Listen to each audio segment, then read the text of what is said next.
KR അക്കാഡമിയിലേക്ക് എല്ലാവർക്കും ഒരിക്കൽ കൂടി സ്വാഗതം. ട്രെയിനിങ് ഇൻസ്ട്രക്ടർ സർവേയുടെ പരീക്ഷ ഇന്ന് നടന്നു അല്ലേ? രാവിലെ 7 AM തൊട്ട് 8:50 വരെയായിരുന്നു പരീക്ഷ. പരീക്ഷയെ സംബന്ധിച്ച് എങ്ങനെയാണ് കട്ട് ഓഫ് മാർക്ക് വരുന്നത്, പരീക്ഷ പൊതുവെ എങ്ങനെ ഉണ്ടായിരുന്നു, ഷോർട്ട് ലിസ്റ്റ് എന്നത്തേക്ക് പ്രതീക്ഷിക്കാം. അപ്പോൾ ഇങ്ങനെയുള്ള ധാരാളം ചോദ്യങ്ങളാണ് ഉദ്യോഗാർത്ഥികളുടെ ഭാഗത്തു നിന്നും ഉണ്ടായിക്കൊണ്ടിരിക്കുന്നത്.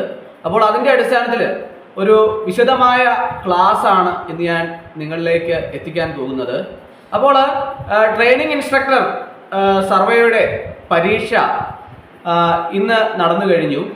അപ്പോൾ പരീക്ഷയ്ക്ക് 8931 പേരാണ് പരീക്ഷയ്ക്ക് വേണ്ടിയിട്ട് കൺഫർമേഷൻ കൊടുത്തത്. അപ്പോൾ അതിൽ 60% മുകളിൽ മാത്രമേ പരീക്ഷ എഴുതാൻ വേണ്ടിയിട്ട് ഹാജരായുള്ളൂ എന്നുള്ളതാണ് അറിയാൻ കഴിയുന്നത്. പൊതുവെ പരീക്ഷ വളരെ പ്രയാസമല്ലെങ്കിൽ പോലും മീഡിയം ലെവലിലുള്ള ഒരു പരീക്ഷയായിട്ടാണ് ഉദ്യോഗാർത്ഥികൾ ഈ പരീക്ഷയെ വിലയിരുത്തിയത്. പരീക്ഷയുടെ സിലബസ് നിങ്ങൾക്കറിയാമായിരുന്നു. എന്താണ് പരീക്ഷയുടെ syllabus? Basic engineering drawing, chain survey, അതുപോലെ തന്നെ compass survey, plane table survey, levelling and controlling, theodolite survey, modern survey instruments, അതുപോലെ തന്നെ AutoCAD, workshop calculation and science, building materials and construction. ഇങ്ങനെയാണ് ഇതിൻ്റെ സിലബസ് എന്ന് പറയുന്നത്.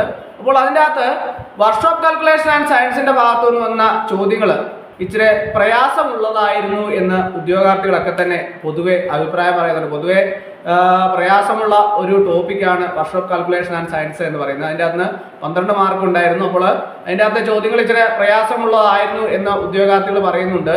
അതുപോലെ തന്നെ മോഡേൺ സർവേ ഇൻസ്ട്രുമെന്റ്സ്, അതിൻ്റെ അകത്ത് ആ ഭാഗം ചെറിയ ക്വസ്റ്റ്യനുകൾ കുഴപ്പിക്കുന്ന രീതിയിൽ ഉണ്ടായി എന്ന് ചില ഉദ്യോഗാർത്ഥികൾ അഭിപ്രായം പറയുകയുണ്ടായി.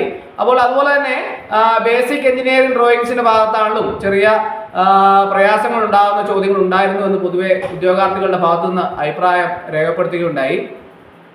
അപ്പോൾ പൊതുവെ അങ്ങനെ വിലയിരുത്തുമ്പോൾ പരീക്ഷ നല്ല എളുപ്പമായിരുന്നില്ല എങ്കിൽ പോലും മീഡിയം ലെവലുള്ള പരീക്ഷ ആയിരുന്നു.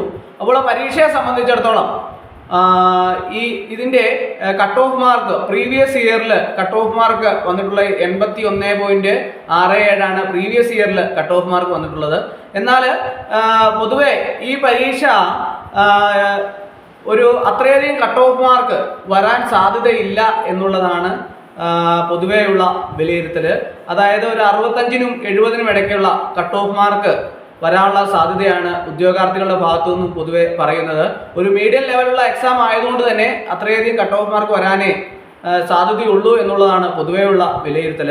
പിന്നെ ഇതിൻ്റെ വളരെ പ്രധാനപ്പെട്ട ഒന്നാണ് ഷോർട്ട് ലിസ്റ്റ് പ്രസിദ്ധീകരിക്കുക എന്ന് പറയുന്നത്. ഷോർട്ട് ലിസ്റ്റ് എന്നത്തേക്ക് വരുമെന്നുള്ളത് ഉദ്യോഗാർത്ഥികളെല്ലാം തന്നെ വളരെ ആശങ്കയോടെ നോക്കിക്കാണുന്ന ഒന്നാണ് ഷോർട്ട് ലിസ്റ്റ് എന്ന് പറയുന്നത്. ഷോർട്ട് ലിസ്റ്റ് 120 ദിവസത്തിന് ഉള്ളിൽ ഷോർട്ട് ലിസ്റ്റ് പ്രസിദ്ധീകരിക്കുന്ന നടപടികളാണ് ഇപ്പോൾ പൊതുവെ PSCയിൽ നിന്ന് കാണാൻ സാധിക്കുന്നത്. അതുപോലെ തന്നെ നടപടിക്രമങ്ങളൊക്കെ തന്നെ വളരെ എളുപ്പത്തിൽ പൂർത്തീകരിക്കുകയും ഷോർട്ട് ലിസ്റ്റ് വളരെ പെട്ടെന്ന് തന്നെ പ്രസിദ്ധീകരിക്കുകയും ചെയ്യുന്ന ഒരു സ്ഥിതിവിശേഷം നിലവിൽ കാണുന്നുണ്ട്.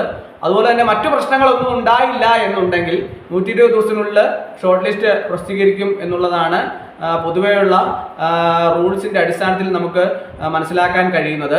അപ്പോൾ ഉദ്യോഗാർത്ഥികളൊക്കെ തന്നെ ഷോർട്ട് ലിസ്റ്റ് വരുന്നതിന് മുമ്പായിട്ട് തന്നെ വരാൻ സാധ്യതയുള്ള ഉദ്യോഗാർത്ഥികളോട് സർട്ടിഫിക്കറ്റ് ഒക്കെ അപ്ലോഡ് ചെയ്യാനുള്ള മെസ്സേജുകളൊക്കെ വരുന്നതാണ്. അപ്പോൾ ഒരു കൃത്യമായ ടൈം പീരീഡിനുള്ളിൽ സർട്ടിഫിക്കറ്റ് അപ്ലോഡ് ചെയ്യാനുള്ള മെസ്സേജ് നിങ്ങൾക്ക് തരും. ആ സമയത്ത് തന്നെ കൃത്യമായിട്ട് സർട്ടിഫിക്കറ്റ് അപ്ലോഡ് ചെയ്യാൻ വേണ്ടിയിട്ട് എല്ലാവരും ശ്രദ്ധിക്കേണ്ടതാണ്. അപ്പോൾ ഇന്നത്തെ ക്ലാസ് എല്ലാവർക്കും ഇഷ്ടമായെന്ന് വിചാരിക്കുന്നു. ഒരിക്കൽ കൂടി എന്ന് പറഞ്ഞ് നിർത്തട്ടെ. നന്ദി, നമസ്കാരം.